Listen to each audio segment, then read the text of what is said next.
નમસ્કાર દર્શક મિત્રો, જનાર્પણ ન્યૂઝમાં આપનું સ્વાગત છે। કરજણ નેશનલ હાઈવે નંબર 48 ઉપર શિવવાડી કેનલની બાજુના કેનલવાળા કાચા રસ્તેથી દીનદયાલ ઉપાધ્યાયના સસ્તું અનાજ કરજણ પોલીસે ઝડપી પાડ્યું। નર્મદા કેનલની બાજુના કાચા રસ્તે સરકારી અનાજ સગે વગે થતાં કરજણ પોલીસ પેટ્રોલિંગમાં હતી।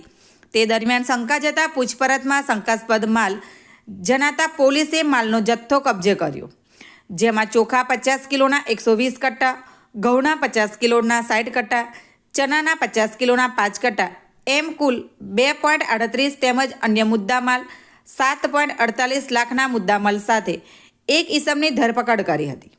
વધુ પૂછપરછમાં આ સરકારી અનાજનો જથ્થો પાદરાનો હોવાનું જાણવા મળ્યું હતું।